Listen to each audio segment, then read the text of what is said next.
Hi friends, welcome to VS creative ideas. ఈ వీడియోలో మనం బ్లౌజ్ కటింగ్ అయితే నేర్చుకుందామండి. వర్క్ బ్లౌజ్ కటింగ్ ఎలా చేయాలో చూద్దాము. ఫస్ట్ అయితే ఇక్కడ వర్క్ వేసుకునేటప్పుడు ముందు మీరు శారీలో బ్లౌజ్ పీస్ బాగా ఉందో లేదో చూసుకుని వర్క్ అయితే వేయించుకోండి. ఎందుకంటే ఈ బ్లౌజ్ పీస్ చూసారా అస్సలు బాగోలేదు. ఇది స్టిచ్ చేసిన తర్వాత కూడా కలర్ పోతుంది, అలాగే పీసులు కూడా వచ్చేస్తాయి అన్నమాట. ఇలాంటివి తీసుకోవడం వల్ల మనకి వర్క్ వేయించుకున్న కాస్ట్ వేస్ట్ అవుతుంది, అలాగే స్టిచ్చింగ్ కాస్ట్ కూడా వేస్ట్ అవుతుంది అనమాట. బ్లౌజ్ పీస్ అయితే అసలు బాగోలేదు. మనం ముందే ఒక 150-200 పెట్టి హాఫ్ పట్టు క్లాత్ కానీ కాటన్ పట్టు క్లాత్ కానీ తీసుకుని వర్క్ వేయించుకుంటే మనకి క్లాత్ అనేది పాడైపోకుండా ఉంటుంది. మనకి వర్క్ వేసుకున్న అమౌంట్ అలాగే స్టిచ్చింగ్ అమౌంట్ కూడా సేవ్ అవుతుంది అనమాట. ఇప్పుడు ఈ బ్లౌజ్ అయితే స్టిచ్ చేసిన తర్వాత కూడా పీసులు వచ్చేసి క్లాత్ కూడా కలర్ షేడ్ అయిపోతుందండి. నేను ఆల్రెడీ కస్టమర్కి చెప్పాను, పర్వాలేదు స్టిచ్ చేసామన్నారు. అలాగే ఇక్కడ వీళ్ళు వచ్చేసి ఫ్రంట్ నెక్ ఫ్రిన్స్ కట్ వేయాలనుకున్నప్పుడు స్ట్రైట్గా వేయాలండి, క్రాస్ కట్ వేయాలనుకున్నప్పుడు క్రాస్గా వేయాలి. వీళ్ళు అయితే స్ట్రైట్గా వేసేసారు. కస్టమర్ వచ్చేసి క్రాస్ కటింగ్ బ్లౌజ్ ఇచ్చారనమాట. నేనైతే వాళ్ళకి చెప్పాను స్టిచ్ చేసేయమన్నారు, అడ్జస్ట్ చేసి స్టిచ్ చేయాలన్నమాట. ఫస్ట్ అయితే మనం లైనింగ్ కట్ చేసుకుందాము. లైనింగ్ డబుల్ ఫోల్డ్ మీద పెట్టుకుని ఫోల్డింగ్ మన వైపు ఉండేలా పెట్టుకోవాలి. కింద క్లాత్ స్ట్రైట్గానే ఉంది కాబట్టి కింద ఖర్చు కోసం ఒక 1/2 ఇంచ్ స్ట్రైట్ లైన్ అనేది మార్కింగ్ చేసుకోవాలి. ఇప్పుడు షోల్డర్ దగ్గర కుట్టు దగ్గర నుంచి బ్యాక్ డాట్ వరకు కూడా ఇలా పట్టుకుని మనం లైన్ వేసుకున్నాం కదా, లైన్ దగ్గర పెట్టేసుకుని షోల్డర్ కుట్టు వరకు ఒక మార్కింగ్ చేసుకోవాలి. అలాగే పైన ఖర్చు కోసం ఒక 1/2 ఇంచ్ మార్కింగ్ చేసుకోవాలి. ఇప్పుడు నెక్ పొడవు కొలుచుకోవడం కోసం ఇలాగా షోల్డర్ దగ్గర నుంచి నెక్ డీప్ కొలుచుకోవడం కష్టంగా ఉంటుంది. అందుకని మనం బ్యాక్ సైడ్ పార్ట్ని ఇలా సెంటర్కి ఫోల్డ్ చేసి మనం మార్కింగ్ చేసుకున్న లైన్ దగ్గర నుంచి కరెక్ట్గా నెక్ ఎంత వరకు ఉందో అక్కడికి ఒక మార్కింగ్ చేసుకుని ఒక 1/2 ఇంచ్ పైకి అనేది మార్కింగ్ చేసుకోవాలి. ఈ విధంగా మార్కింగ్ చేసుకోవడం వల్ల మనకి నెక్ లెంత్ అనేది కరెక్ట్గా వస్తుంది అనమాట. ఇప్పుడు నడుము లూజ్ మార్కింగ్ చేసుకోవడం కోసం మనం కాజా పట్టి వదిలేయాలండి. కాజా పట్టి వదిలేసి మొత్తం ఉక్స్ పట్టి వరకు ఎంత ఉందో నడుము లూజ్ అయితే కొలుచుకోవాలి. ఇక్కడైతే 31 ఇంచులు వచ్చింది. దీన్ని 4 భాగాలు చేసి మార్కింగ్ చేసుకోవాలి. టేప్ని ఇలా 4 మడతలు పెట్టేసుకుని 4వ వంతు అయితే మార్కింగ్ చేసుకోవాలి. ఇక్కడ పావు తక్కువ 8 ఇంచులు అయితే వచ్చింది. 8 ఇంచులకి ఒక 1 ఇంచ్ డాట్ కోసం మార్కింగ్ చేసుకోవాలి. అలాగే ఒక 1.5 ఇంచ్ 2 ఇంచెస్ ఖర్చు అయితే మార్కింగ్ చేసుకోవాలి. ఇక్కడ మనం షోల్డర్ దగ్గర స్ట్రైట్ లైన్ అయితే డ్రా చేసేసుకుందాం. ఇది ఒరిజినల్ లైన్, అలాగే ఇది వచ్చేసి ఖర్చు మార్జిన్ అనమాట. అలాగే కింద నెక్ దగ్గర కూడా ఒరిజినల్, అలాగే ఖర్చు లైన్ కూడా మార్కింగ్ చేసేసుకోవాలి. ఇప్పుడు ఈ బ్లౌజ్కి లూజ్ ఎంత అనేది చూసుకుందామండి. ఈ లూజు కొలుచుకోవడం కోసం మనము ఫ్రంట్ పార్ట్ హుక్స్ పట్టి వైపు క్లాత్ ఉంటుంది కదా, దాన్ని బట్టి కూడా కొలుచుకోవచ్చు. లేదంటే ఇలా బ్యాక్ పార్ట్, ఇది డీప్ నెక్ కదా, నెక్ ఎంత అయితే ఉందో అంతవరకు ఫోల్డింగ్ చేసేసుకుని మనకి సైడ్ జాయింట్స్ ఉంటాయి కదా 2 సైడ్స్, అట్లా సైడ్ జాయింట్స్ సమానంగా పట్టేసుకుని నెక్ దగ్గర వరకు లూజ్ ఎంత ఉందో మార్కింగ్ చేసుకోవాలండి. అలా కాకుండా ఇలా మనం హుక్స్ పట్టి వైపు నుంచి సైడ్ జాయింట్ స్టిచ్ వరకు కూడా ఎంత ఉందో చూసుకుని మార్కింగ్ అయితే చేసుకోవాలి. ఇప్పుడు ఈ విధంగా కూడా మార్కింగ్ చేసుకోవచ్చు. ఇలా కూడా కాదు, కరెక్ట్గా రాదు అనుకున్నప్పుడు ఇది డీప్ నెక్ బ్లౌజ్ కదా, ఇలా డీప్ నెక్ బ్లౌజులకి అయితే మనము ఇంకా ఈజీగా చెస్ట్ లూజ్ అనేది తీసుకోవచ్చు అనమాట. మీరు హ్యాండ్ని అయితే ఇలా రివర్స్ చేసేసుకోండి. ఇలా రివర్స్ చేసేసుకున్న తర్వాత కరెక్ట్గా ఇలా ఆర్మ్ రౌండ్ అనేది కరెక్ట్గా నీట్గా పెట్టేసుకోండి. షోల్డర్ దగ్గర నుంచి ఆర్మ్ రౌండ్ సైడ్ జాయింట్ ఉంటుంది కదా, ఫస్ట్ స్టిచ్ వరకు లూజ్ ఎంత ఉందో అయితే కొలుచుకోండి. ఇక్కడైతే నాకు 8.5 ఇంచులు వచ్చింది. ఈ 8.5 ఇంచులకి ఒక 1 ఇంచ్ కలుపుకుని లూజ్ అయితే మార్కింగ్ చేసుకోవాలండి. మనకి ఏ సైజ్ బ్లౌజ్ అయినా సరే ఇలా ఆర్మ్ రౌండ్ పెట్టుకుని డీప్ నెక్ అయినప్పుడు ఆర్మ్ రౌండ్కి ఒక 1 ఇంచ్ కలుపుకుని మార్కింగ్ చేసుకుంటే సరిపోతుంది. ఇక్కడ చూసారు కదా, మనం బ్యాక్ పార్ట్ నుంచి తీసుకున్న లూజు, అలాగే ఫ్రంట్ నుంచి తీసుకున్న లూజు, అలాగే ఆర్మ్ రౌండ్ నుంచి తీసుకుని మెజర్ చేసుకున్న లూజు కూడా కరెక్ట్గా అయితే వచ్చింది. మనకి ఒక్కొక్కసారి కొంతమంది ఫ్రంట్ పార్ట్ చిన్నగా బ్యాక్ పార్ట్ పెద్దగా కట్ చేస్తారు. అలాంటప్పుడు మనం ఇలాగ ఆర్మ్ రౌండ్ ద్వారా చెస్ట్ లూజ్ అనేది మార్కింగ్ చేసుకోవచ్చు. అలాగే ఇక్కడ నెక్ వచ్చేసి 2.5 ఇంచులు పెడుతున్నానండి. నెక్ డీప్ వచ్చేసి 10 ఇంచుల వరకు ఉందన్నమాట. 2.5 ఇంచులు పెట్టాలి. ఇప్పుడు మనం వీళ్ళ షోల్డర్ నేను 5.5 ఇంచుల షోల్డర్ మార్కింగ్ అయితే చేశాను. షోల్డర్ మార్కింగ్ చేసుకున్న తర్వాత ఇక్కడ వచ్చేసి 2.5 ఇంచుల నెక్ వెడల్పు అయితే మార్కింగ్ చేశాను. ఆ మార్కింగ్ చేసిన దగ్గర నుంచి ఒక 1/2 ఇంచ్ ఖర్చుకు అయితే మార్కింగ్ చేసుకుని స్టిచ్చింగ్ కోసం మార్కింగ్ చేసుకుని షోల్డర్ ఎంత ఉందో కుట్టు వరకు మార్కింగ్ చేసుకుని ఒక 1/2 ఇంచ్ అయితే ఖర్చు కోసం మార్కింగ్ చేసుకోవాలండి. 5.5 ఇంచులు కరెక్ట్గా సరిపోయింది. ఇప్పుడు ఇదే 5.5 ఇంచులు డౌన్కి కూడా మార్కింగ్ చేసుకోవాలి. ఇలా మార్కింగ్ చేసుకుని ఇలా మనం ఒక లైన్ అయితే డ్రా చేసుకోవాలి. ఇలా డ్రా చేసుకున్న తర్వాత 1.5 ఇంచ్ వరకు మనము ఆర్మ్ రౌండ్ తీసుకోవడానికి మార్కింగ్ చేసుకుని ఇలాగా ఆర్మ్ రౌండ్ అయితే డ్రా చేసుకోవాలి. ఇప్పుడు మనకి ఆర్మ్ రౌండ్ వచ్చేసి 8.5 ఇంచులు వచ్చింది కదా, ఈ 8.5 ఇంచులు కరెక్ట్గా ఉందో లేదో అయితే చూసుకోవాలండి. ఇక్కడ పైనుంచి ఇలా సైడ్ జాయింట్ వరకు కూడా కొలుచుకుంటే 8.5 కరెక్ట్గా వచ్చింది, చూసారు కదా. ఒకవేళ మీకు ఇక్కడ ఆర్మ్ రౌండ్ సరిపోకపోయినట్టయితే 1/2 ఇంచు కిందకి మార్కింగ్ చేసుకోండి, లేదు ఎక్కువ వచ్చింది అనుకుంటే 1/2 ఇంచు పైకి మార్కింగ్ చేసుకుని ఆర్మ్ రౌండ్ అనేది కరెక్ట్గా మ్యాచింగ్ అయ్యేలాగా మార్కింగ్ అయితే చేసుకోవాలండి. తర్వాత ఇక్కడ చూసారు కదా నెక్ డీప్ పైన ఖర్చు అలాగే కింద నెక్ స్టిచ్చింగ్ ఖర్చు వదిలేస్తే ఒక 10 ఇంచెస్ వరకు వచ్చింది. ఇప్పుడు మనం నెక్ డిప్ పైన 2.5 ఇంచులు పెట్టాం కదా, దీనికి ఒక 1/2 ఇంచు కలుపుని కింద నెక్ వెడల్పు కోసం మార్కింగ్ చేసుకోవాలండి. మీకు ఇంకా డీప్ కావాలంటే 3 ఇంచుల వరకు కూడా పెట్టుకోవచ్చు. ఇక్కడ నేనైతే ఒక 1/2 ఇంచు ఎక్స్ట్రా పెడుతున్నాను పైన మార్కింగ్ చేసుకున్న దానికన్నా. ఇలా మార్కింగ్ చేసుకుని పైనుంచి కిందకి స్ట్రైట్ లైన్ డ్రా చేసుకున్న తర్వాత ఇలా రౌండ్ అయితే మార్కింగ్ చేసుకోవాలి. ఇక్కడ మనం నెక్ అనేది కట్ చేయకూడదండి, ఎందుకంటే ఒరిజినల్కి నెక్ ఆల్రెడీ వర్క్ వచ్చింది కదా, దాని ప్రకారం స్టిచ్ చేసుకోవాలి. అందుకని లైనింగ్ అయితే నెక్ అయితే కట్ చేయకూడదు. ఇప్పుడు మనం చుట్టూ కూడా మార్కింగ్ చేసిన విధంగా అయితే కట్ చేసేసుకోవాలి.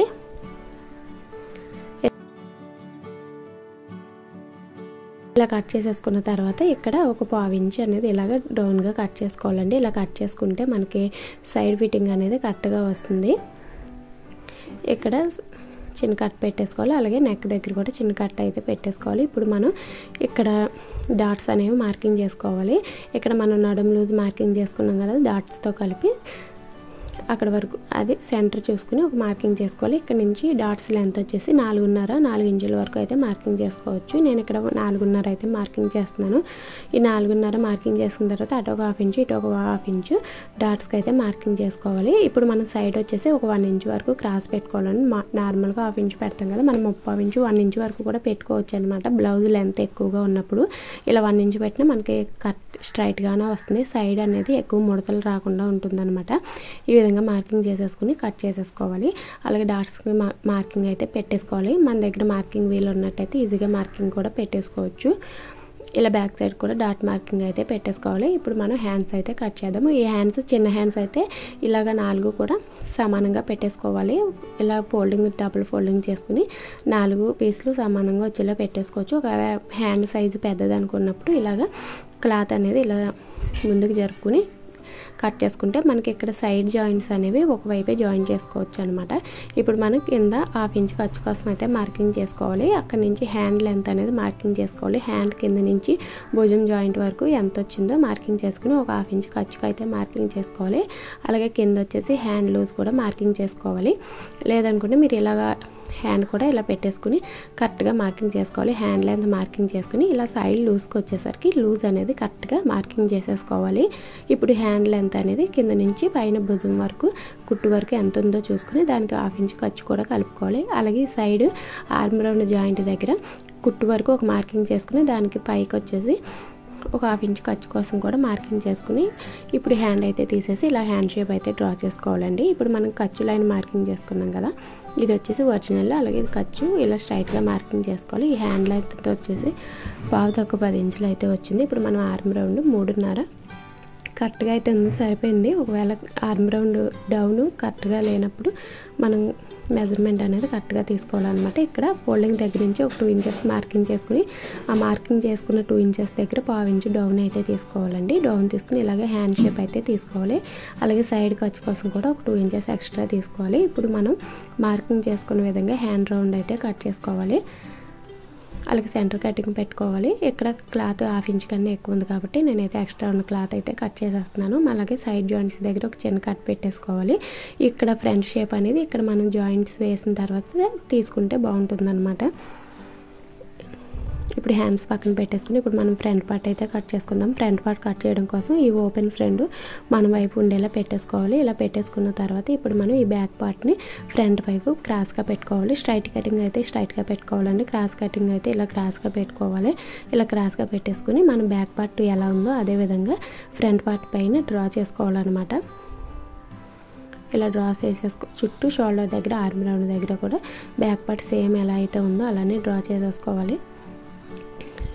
ఇలా డ్రా చేసేసుకున్న తర్వాత సైడ్ ఫిట్టింగ్ దగ్గర ఒక మార్కింగ్ చేసుకోవాలి. ఆర్మ్ రౌండ్ దగ్గర ఆర్మ్ డౌన్ దగ్గర ఒక చిన్న మార్కింగ్ చేసుకోవాలి. ఇలా చేసుకుని బ్యాక్ పార్ట్ తీసేసిన తర్వాత మనకి ఆర్మ్ డౌన్ కరెక్ట్గా ఉందో లేదో చూసుకోవాలండి. కరెక్ట్గా 5.5 ఉంది. అలాగే సైడ్స్ వచ్చేసి ఆర్మ్ డౌన్ క్రాస్గా లేకుండా స్ట్రైట్గా వచ్చేలా చూసుకోవాలి. ఇక్కడ చూసారా ఒక 1/2 ఇంచు మన బ్యాక్ పార్ట్ని బట్టి డ్రా చేస్తే కిందకి అయితే వచ్చింది. మళ్ళీ అది సరి చేసుకుని స్ట్రైట్గా లైన్ అయితే డ్రా చేసుకోవాలి. ఇప్పుడు మనం ఫ్రంట్ పార్ట్ లోతు తీసుకోవడం కోసం ఒక 1/2 ఇంచు మార్కింగ్ చేసుకోవాలండి. ఈ 1/2 ఇంచు మార్కింగ్ చేసుకుని ఇక్కడ ఆర్మ్ డౌన్కి సెంటర్కి ఒక మార్కింగ్ చేసుకోవాలి. ఈ సెంటర్ దగ్గర నుంచి ఒక 1/2 ఇంచు లోపలికి మార్కింగ్ చేసుకుని ఇలాగ షోల్డర్ దగ్గర నుంచి కొంచెంగా లోపలికి లోతు అనేది తీసుకోవాలన్నమాట. ఈ 1/2 ఇంచు అలాగే ఈ 1/2 ఇంచుని ఇలాగ కలిపేసుకుంటే మనకి ఫ్రంట్ షేప్ అనేది కరెక్ట్గా వస్తుంది. ఇప్పుడు వచ్చేసి నెక్ లెంత్ నార్మల్గా నేను ఇక్కడైతే 6 ఇంచులు మార్కింగ్ చేస్తున్నాను అంచనా కోసం. తర్వాత మనం మెజర్మెంట్ బ్లౌజ్ని బట్టి కట్ చేసుకోవచ్చు. అలాగే ఇలా బాక్స్ షేప్ తీసుకోవాలి. ఇలా తీసుకున్న తర్వాత ఇప్పుడు మనం చెస్ట్ లూజ్ అనేది చూసుకోవాలండి. మనం బ్యాక్ పార్ట్ డ్రా చేసుకున్న అక్కడ నుంచి 9.5 ఇంచులు చెస్ట్ లూజ్ వచ్చింది కదా, దీనికి ఒక 1/2 ఇంచు మనం డాట్ పట్టడానికి ఖర్చు అనేది కలుపుకోవాలి. ఇలా కలుపుకుంటే మనకి సైడ్స్ ఫ్రంట్ పార్ట్ పట్టేసినట్టు లేకుండా ఉంటుందన్నమాట. తర్వాత ఖర్చు కోసం ఒక 2 ఇంచెస్ మార్కింగ్ చేసుకోవాలి. ఇప్పుడు మనం ఫ్రంట్ పార్ట్ తీసుకోవాలి. బ్లౌజ్ నుంచి ఫ్రంట్ పార్ట్ తీసుకుని ఫస్ట్ అయితే ఫ్రంట్ నెక్ అయితే డ్రా చేసేసుకుందాం. ఫస్ట్ లెఫ్ట్ సైడ్ నుంచి నెక్ అనేది కొలుచుకోవాలండి. ఇక్కడ షోల్డర్ దగ్గర మనం ఖర్చు మార్కింగ్ చేసుకున్నాం కదా, అక్కడికి ఒక లైన్ అయితే డ్రా చేసుకోవాలి. 1/2 ఇంచు ఖర్చు లైన్ మార్కింగ్ చేసేసుకుని అక్కడి నుంచి మనకి షోల్డర్ జాయింట్ వస్తుంది కదా ఫ్రంట్ పార్ట్ది, ఆ షోల్డర్ జాయింట్ దగ్గరికి ఈ లైన్ మీదకి షోల్డర్ జాయింట్ వచ్చేలా పెట్టేసుకుని ఇలాగ నెక్ అనేది ఇలా నీట్గా పరుచుకోవాలి. అప్పుడు నెక్ లెంత్ ఎంత వచ్చిందో చూసుకోవాలండి. నేను మార్కింగ్ చేసిన వరకు వచ్చింది. అలాగే స్టిచ్చింగ్ కోసం మనకు ఖర్చు కావాలి కదా, ఒక 1/2 ఇంచు పైకి మార్కింగ్ చేసుకుంటే సరిపోతుంది. ఇలా మార్కింగ్ చేసుకుని ఇలా రౌండ్ అయితే తీసుకోవాలి. ఇక్కడ ఫ్రంట్ సైడ్ కొంచెం లోతు రౌండ్ తిరిగే చోట కొంచెం లోపలికి రౌండ్ తీసుకున్నామంటే నెక్ అనేది రౌండ్గా వస్తుంది అనమాట. ఇంకా ఎక్కువ రౌండ్ కావాలంటే 1/2 ఇంచ్ వరకు కూడా మార్కింగ్ చేసుకుని ఫ్రంట్ రౌండ్ షేప్ అనేది తీసుకోవచ్చు. అలాగే ఇక్కడ షోల్డర్ కుట్టు దగ్గర నుంచి ఫ్రంట్ పార్ట్ లెంత్ కోసం ఇక్కడ మనం ఖర్చు వదిలేసి చూసారు కదా, షోల్డర్ కుట్టు దగ్గర మనం కింద మార్కింగ్ చేసిన ఖర్చు లైన్కి కరెక్ట్గా పెట్టేసుకుని ఫ్రంట్ పార్ట్ పొడవు అనేది కొలుచుకోవాలి. ఇక్కడ డాట్స్ దగ్గరకు ఒక మార్కింగ్, అలాగే ఫ్రంట్ పార్ట్ లెంత్ వరకు ఒక మార్కింగ్ అయితే వేసేసుకోవాలి. ఇలా వేసేసుకున్న తర్వాత ఇదైతే మనకి ఫ్రంట్ లెంత్ అయితే మనం ఖర్చు వదిలేసి 13.5 ఇంచులు అయితే వచ్చింది. ఖర్చుతో కలిపి 14 ఇంచులు వచ్చింది అనమాట. వీళ్ళకైతే సరిపోతుందండి. మనకి ఫ్రంట్ పార్ట్ లెంత్ అనేది కరెక్ట్గా లేకపోయినా సరే బ్యాక్ పార్ట్ ముందుకు వచ్చేసి బ్లౌజ్ అనేది బాగోదన్నమాట. తర్వాత ఇక్కడ మనం నెక్ దగ్గర నుంచి ఫ్రంట్ హుక్స్ పట్టి వైపు 4వ హుక్స్ వరకు లెంత్ మార్కింగ్ చేసుకుంటే మనకు కరెక్ట్గా సరిపోతుంది. తర్వాత ఇలా ఫ్రంట్ నుంచి డాట్స్ మార్కింగ్ చేసుకోవడం కోసం 2.5 ఇంచులు మార్కింగ్ చేసుకుని అక్కడి నుంచి ఒక 2.5 ఇంచులు అయితే మార్కింగ్ చేసుకోవాలి. అయితే వీళ్ళకి డాట్ వెడల్పు తక్కువగా ఉంది, 1 ఇంచ్ కంటే తక్కువ ఉంది. నేనైతే 2 ఇంచెస్కి మార్కింగ్ చేశాను. అటు ఒక 1 ఇంచు ఇటు ఒక 1 ఇంచు సరిపోతుంది. అలాగే ఇక్కడ మనం డాట్ ఎంతవరకు రావాలో ముందే మార్కింగ్ చేసుకున్నాం కదా, అక్కడి వరకు ఇలా షేప్ తీసేసుకుంటే సరిపోతుంది. అలాగే ఫ్రంట్ నుంచి డాట్ వరకు ఇలా రౌండ్ షేప్ అయితే తీసేసుకోవాలి. ఇప్పుడు మనం నడుము లూజ్ అనేది కొలుచుకోవాలండి. ఈ సైడ్ ఖర్చు దగ్గర ఒక 1 ఇంచు క్రాస్గా మార్కింగ్ చేసుకుని 1 ఇంచు క్రాస్ ఇలా కలిపేసుకోవాలి. ఇప్పుడు మనం ఫ్రంట్ పార్ట్ లూజు 8.5 ఇంచులు పావు తక్కువ 8 ఇంచులుగా రావాలి కదా, ఈ పావు తక్కువ 8 ఇంచులు ఫ్రంట్ నుంచి డాట్ వరకు మార్కింగ్ చేసుకుని మళ్ళీ డాట్ వదిలేసి అక్కడి నుంచి పావు తక్కువ 8 ఇంచులు మార్కింగ్ చేసుకుని ఇలాగా చెస్ట్ లూజ్ నుంచి నడుము లూజ్ వరకు కలిపేసుకుని సైడ్ ఒక 2 ఇంచులు ఖర్చు కోసం మార్కింగ్ చేసుకోవాలి. అలాగే ఫ్రంట్ హుక్స్ పట్టి కాజా పట్టి స్టిచ్ చేయడానికి ఒక పావు ఇంచు ఎక్స్ట్రా అయితే మార్కింగ్ చేసుకోవాలండి. తర్వాత మనం మార్కింగ్ చేసుకున్న విధంగా కట్ చేసేసుకోవాలి. ఈ వర్క్ బ్లౌజ్కి నెక్ కట్ చేయకుండా ఉంటే బెటర్ అండి. మనం ఫ్రంట్ పార్ట్కి నెక్ కట్ చేసుకున్న పెద్ద ఇబ్బంది ఉండదు, కానీ మనకి కట్ వర్క్ అలాంటివి వచ్చినప్పుడు ఇబ్బంది అవుతుంది అనమాట. అందుకని ఫ్రంట్ పార్ట్ నెక్ అనేది కట్ చేయకూడదు, వదిలేసి చుట్టూ కూడా మనం మార్కింగ్ చేసుకున్న విధంగా కట్ చేసేసుకోవాలి. అలాగే ఇక్కడ నెక్ దగ్గర ఒక పావు ఇంచు అనేది ఇలా క్రాస్గా కట్ చేసుకోవాలండి. దీనివల్ల మనకి ఫ్రంట్ నెక్ లూజ్గా లేకుండా ఉంటుందన్నమాట. ఇది మీరు ఇక్కడ మనం నెక్ కట్ చేయలేదు కాబట్టి కట్ చేయడం కష్టంగా ఉంటే మనం ఫ్రంట్ పార్ట్ మొత్తం రెడీ చేసుకున్నాక కూడా కట్ చేసుకోవచ్చు. ఒకవేళ స్టిచ్చింగ్లో మర్చిపోతారు కాబట్టి మనం ముందే కట్ చేసేసుకుంటే కన్ఫ్యూజ్ లేకుండా ఉంటుందన్నమాట. ఇప్పుడు మనం హుక్స్ వైపు డాట్ కోసం ఇలా సెంటర్ మార్కింగ్ చేసేసుకుని డాట్ అయితే మార్కింగ్ చేసేసుకోవాలి. డాట్ వెడల్పు డాట్ పొడవు వచ్చేసి 2.5 ఇంచులు మార్కింగ్ చేసుకోవాలి. ఇలాగ పావు ఇంచు డాట్ వచ్చే విధంగా మార్కింగ్ చేసేసుకోవాలి. ఇప్పుడు ఈ మెయిన్ డాట్కి ఇలా సైడ్ డాట్కి 2 ఇంచెస్ వెడల్పు వచ్చింది కదా, ఇదే 2 ఇంచెస్ వెడల్పు మనం ఆర్మ్ రౌండ్ దగ్గర వేసే డాట్కి కూడా సమానంగా వచ్చే విధంగా మార్కింగ్ అయితే చేసేసుకోవాలి. ఈ విధంగా డాట్స్ అయితే మార్కింగ్ చేసేసుకున్నాం కదా. ఇప్పుడు ఈ డాట్స్ని మనం కింద వైపు కూడా మార్కింగ్ చేసేసుకుంటే సరిపోతుంది.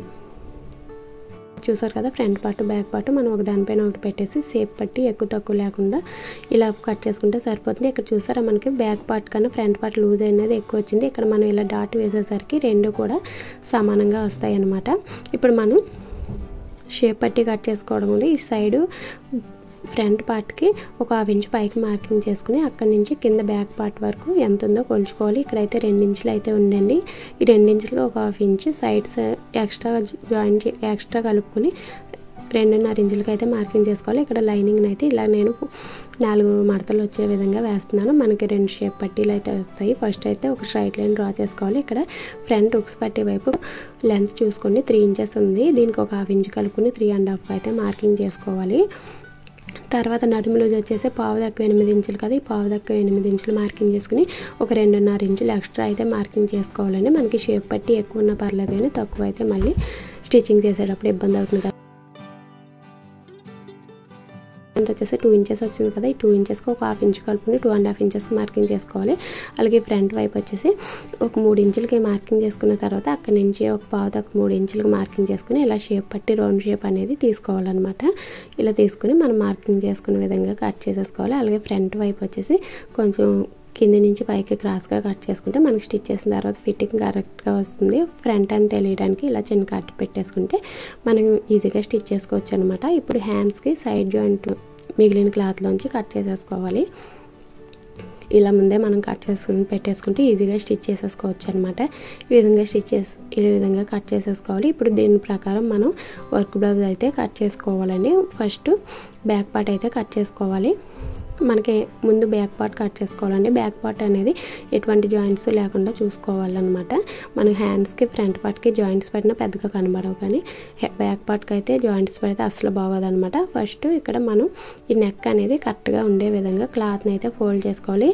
మనకి ఫోల్డింగ్ మీద నెక్ కూడా కింద వైపు పైన వైపు కరెక్ట్గా ఉండేలాగా ఫోల్డింగ్ చేసేసుకుని మార్కింగ్ చేసుకోవాలి. ఇక్కడ నెక్ అనేది 2.5 ఇంచులు మార్కింగ్ చేసాం కదా, 2.5 ఇంచులు ఒక 1/2 ఇంచుకి వచ్చి నెక్ అయితే కరెక్ట్గానే ఉంది. ఒకవేళ మీకు నెక్ కానీ వెడల్పు అయినట్టయితే ఈ వర్క్ దగ్గర నుంచి 2.5 ఇంచులు మీరు ఎంతైతే నెక్ వెడల్పు పెడతారో దానికి ఒక 1/2 ఇంచు ఖర్చు కలుపుకొని ఎక్స్ట్రా మార్కింగ్ చేసుకుని అక్కడి నుంచి ఇలాగ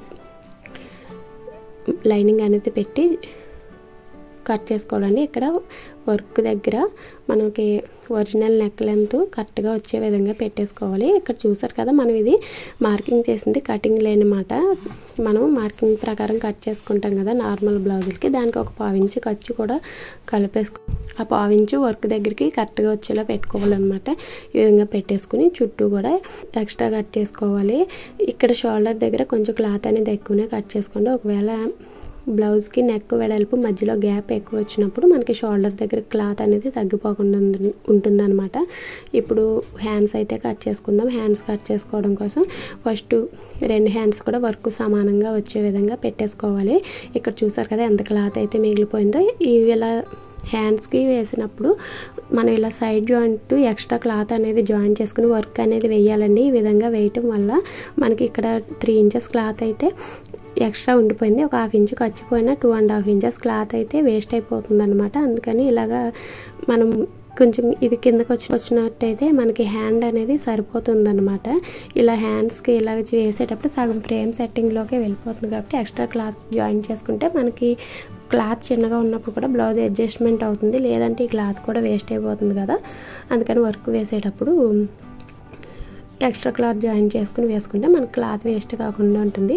ఇప్పుడు వర్క్ అనేది సమానంగా పెట్టేసుకుని ఈ లైనింగ్ సెంటర్ వర్క్కి సెంటర్కి వచ్చే విధంగా చుట్టూ కూడా ఒక 1/2 ఇంచ్ క్లాత్ అనేది ఎక్స్ట్రా ఉంచుకొని కట్ చేసుకోవాలండి. ఇక్కడైతే క్లాత్ అయితే చాలా అడ్జస్ట్మెంట్ చేయాల్సి ఉంటుంది అనమాట. అందుకని సైడ్స్ ఖర్చు అనేది సమానంగా చూసుకుని కట్ చేసుకోవాలి. అలాగే ఫ్రంట్ పార్ట్కి లైనింగ్కి జాయింట్ వచ్చాయి కదా, ఒరిజినల్కి జాయింట్ రాకుండా కట్ చేసుకోవాలి. ఒకవేళ క్లాత్ చిన్నగా ఉంటే ఖచ్చితంగా జాయింట్స్ అయితే వేసుకోవాల్సి ఉంటుంది. ఇక్కడ చూసారు కదా, ఈ పీస్ అయితే మిగిలింది. ఇందులోనే మనం 2 ఫ్రంట్ పార్ట్స్ కూడా తీయాలన్నమాట. ఫస్ట్ అయితే వర్క్ ఇలాగా రైట్ సైడ్ పెట్టేసుకుని దీనిపైన లైనింగ్ పెట్టుకుని కట్ చేసుకోవాలి. ఇలా కట్ చేసుకునేటప్పుడు మనం ఫ్రంట్ పార్ట్స్ 2 కూడా ఆపోజిట్లో పెట్టుకుని కట్ చేసుకోవాలండి. ఇక్కడ చూస్తారు కదా, ఇక్కడ మన నెక్ అనేది కటింగ్ చేసుకున్న లైన్ కంటే ఒక 1/2 ఇంచు బయటకు పెట్టేసుకుని ఒరిజినల్ నెక్ కరెక్ట్గా వచ్చే విధంగా పెట్టుకోవాలి. ఇక్కడ షోల్డర్ దగ్గర ఈ ఎక్స్ట్రా మిగిలింది మనం పైన కట్ చేసేసుకుంటే సరిపోతుంది. కింద నెక్ రౌండ్ దగ్గర మాత్రం కరెక్ట్గా వచ్చేలా పెట్టేసుకోవాలి. ఇలా పెట్టేసుకొని ఫస్ట్ అయితే రైట్ సైడ్ పార్ట్ అయితే కట్ చేసుకోవాలండి. మనకి వర్క్ ఉంటుంది కాబట్టి మళ్ళీ వర్క్ వేస్ట్ అవ్వకుండా ఉండాలి, వర్క్ అనేది కరెక్ట్గా రావాలన్నమాట. అందుకని ఫస్ట్ రైట్ సైడ్ పార్ట్ అయితే కట్ చేసుకోవాలి. ఇలా కట్ చేసుకుని దీన్ని అయితే పక్కన పెట్టుకుంది. ఇప్పుడు దీనికి లెఫ్ట్ సైడ్ పార్ట్ అనేది తీసుకోవాలి. ఇలా తీసేటప్పుడు రెండు కూడా మీరు పక్కన పెట్టుకుని చూసుకోండి. రైట్ సైడ్ రెండు పైకి ఉండాలి ఒరిజినల్ క్లాత్కి. అలాగే లైనింగ్లు కూడా ఫ్రంట్ పార్ట్స్ రెండు కూడా ఒకదానికొకటి ఆపోజిట్లో ఉండేలా పెట్టుకోవాలండి. చూసారు కదా, ఇలా ఆపోజిట్లో పెట్టుకుని తీసుకోవాలన్నమాట. అప్పుడే మనకి కరెక్ట్గా వస్తుంది. ఇప్పుడు దీనికైతే జాయింట్స్ అయితే పడతాయండి. ఈ జాయింట్స్ అనేవి డాట్స్ దగ్గరికి వచ్చేలా చూసుకుంటున్నాను. అలాగే సైడ్ ఫిట్టింగ్ దగ్గర కూడా కొంచెం జాయింట్స్ అయితే పడతాయి. కొన్ని బ్లౌజులు అయితే ఇంకా అసలు ఫ్రంట్ పార్ట్ కూడా మొత్తం అంతా బాగా అతుకులు వేయాల్సి వస్తుంది అనమాట. దీనికి కొంచెం చిన్న జాయింట్సే పడ్డాయి. ఈ విధంగా కట్ చేసేసుకోవాలండి. అలాగే ఈ మిగిలిన పీస్లో మనం షేప్ పట్టి అయితే తీసుకోవాలి. ఒకవేళ క్లాత్ తక్కువగా ఉన్నప్పుడు మనకి ఈ బ్యాక్ సైడ్ నెక్స్ట్ ఇచ్చేసిన తర్వాత ఈ సెంటర్ పార్ట్కి ఈ సెంటర్ పార్ట్ ఒక షేప్ పట్టికి అయితే వస్తుంది. మిగిలింది ఇలాగ అడ్జస్ట్ చేసుకుని కట్ చేసుకోవచ్చు. ఇక్కడైతే ఈ పీస్ అయితే 2 షేప్ పట్టీలకి సరిపోతుందండి. ఒకవేళ షేప్ పట్టికి క్లాత్ సరిపోయినప్పుడు ఇలాగ మిగిలిన క్లాత్లో జాయింట్ వేసుకుని కట్ చేసుకోవచ్చు. అలాగే నెక్ స్టిచ్ చేసిన తర్వాత మధ్యలో ఉన్న పార్ట్ వచ్చేసి ఒక షేప్ పట్టీకి వస్తుంది అనమాట. ఇక్కడైతే నాకు 2 షేప్ పట్టీలకి అయితే క్లాత్ అయితే సరిపోయింది. ఇలా షేప్ పట్టీస్ కట్ చేసుకునేటప్పుడు కూడా ఒకదానికొకటి ఆపోజిట్లో పెట్టుకుని ఆపోజిట్లో వచ్చే విధంగా కట్ చేసుకోవాలండి. చాలా ఈజీగా బ్లౌజ్ అయితే కట్ చేసుకోవచ్చు కదండి. ఈ విధంగా వర్క్ బ్లౌజ్ అయితే కట్ చేసుకోవచ్చు. నెక్స్ట్ వీడియోలో స్టిచ్చింగ్ వీడియో అనేది పెడతాను. వీడియో నచ్చితే లైక్ చేయండి. ఛానల్ ఫస్ట్ టైం చూస్తున్నట్టయితే సబ్స్క్రైబ్ చేసుకోండి. Thank you for watching.